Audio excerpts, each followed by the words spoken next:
Okay, so andito na kami sa Tangke Nature Spring Resort. Ayan, so grabe yung dinaanan namin na daan papunta dito. Sobrang kitid. Tapos meron pang sobrang taas na tulay.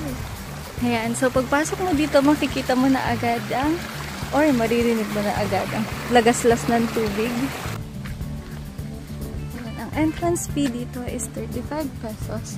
At ang mga cottage, ayan, 200, 300, and 500. Ayan, so, ang ganda. Ganda-ganda. Sulit naman siguro yung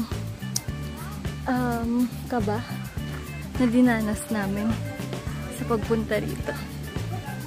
Ayan, so, pagpasok mo, makikita mo na agad yung pool. Ayan. Grabe, gusto ko nang tumalon. Ayan.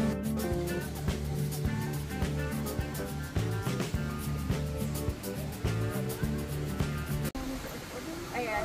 So nakikita nyo, kami lang ulit ang tao dito. Sa pool. Sarap ang lamig.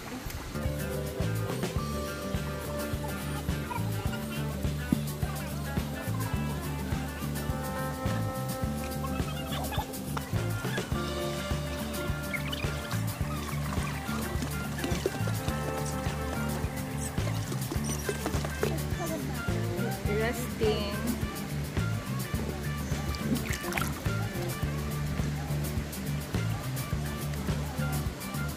Ang ganda lang tumingala. Kasi ayun yung langit. Kung mapapansin nyo yan, yung paligid ay pakita mo, puro buko yan. Ayan ang paligid, puro buko. Walang bahay dito na walang tanim na buko. Parang lahat may buko. Oo. Saka yung pinagtahan natin kaninang Erosin Lake. Wala naman yung Erosin. Grabe yung struggle natin sa Erosin. Ang rough road siya. Tapos, sa Google Maps, arriving na. Nakarating na daw kami sa destination namin. Pagtingin namin, puro buhangin. Nasaan yung lake dito? Buhangin, buko. Yun na ba yun? Google Maps ha? Hindi siya lake, Erosin Sand na. Oo, Erosin Sand na siya. Tapos, si Google Maps, binibigo kami ngayon. Sa kanya nga lang kami nakaasa eh. Kung saan pa kami dinadala? Una sa Erosin Lake. Ngayon, saan na? Ngayon, itong sa Tangke, nakailan kami, parang lumampas na kami. Tapos, dun kay Google. pero kay Google Maps, diretso pa. Ang layo, 10 minutes, no? Tapos, pagdating namin dun sa location na tinuturo ni Google, Arriving na. Pagdating namin din, wala naman, dead end. Buti na lang maaga pa.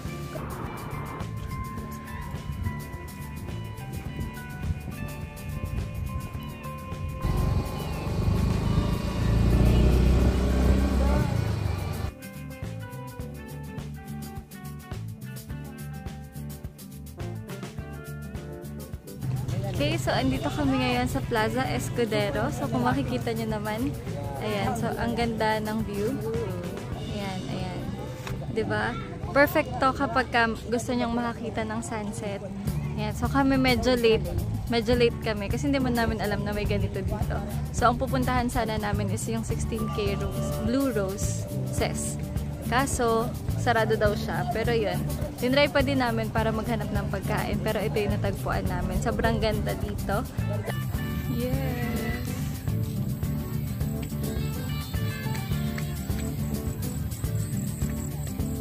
Puntido na. Gas check. 2 bars. Okay, so it's our 3rd day here in Sorsogon. Mamaya pupunta na rin kami sa Albay. Sa Legazpi ba yun? Tama, Legazpi, Albay.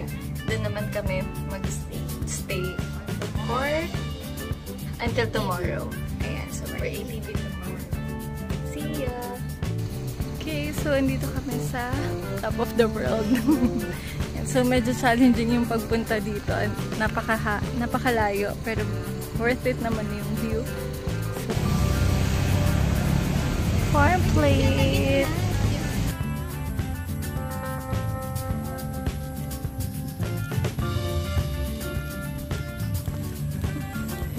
Ito yata yung mga kainan.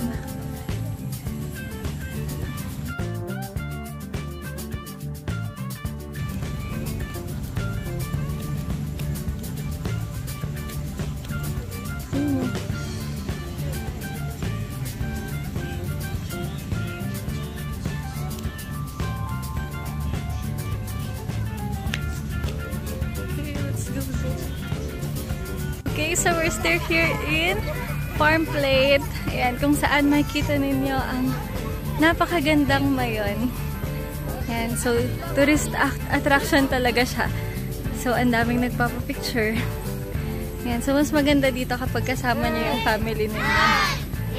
So, perfect place to unwind, to be refreshed, and be relaxed. Ayan, so kumakain na kami. Ayan, so ang in-order ko is Bicol Express. Sige pala to ah. Sobrang anghang. Sobrang anghang. Kala ko sitaw. Kala ko rin sitaw, sili pala. Sili pala. Hindi, meron siyang something. May gulay naman. Wala. Puro Wala ba? sili. Kaya naman pala maanghang. Grabe ang anghang. Pinagpapawisan ako lalo. Ayan, so ang in-order naman ni Shaina ay adobong asin with pinangat. Ayan, so yan daw yung best seller din sa stall na binilhan namin. Ayan, tapos ito yung mga lemongrass for me and fresh veggies for Shaina. Ayan, let's eat!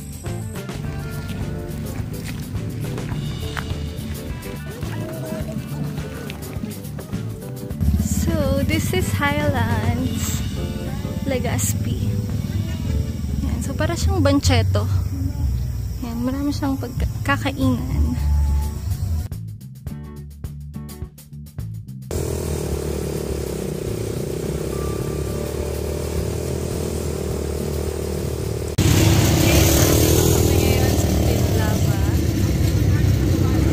And here's Mayon.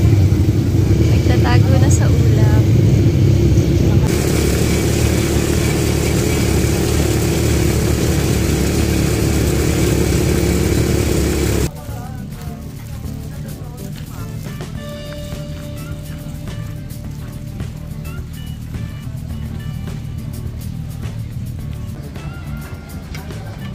Okay, so ito-try natin yung chili ice cream ng Bicol. Level 3 yung kinuha ko. So, meron kong 5 levels. Level 1 to 5. So, 5 yung pinaka-maanghang.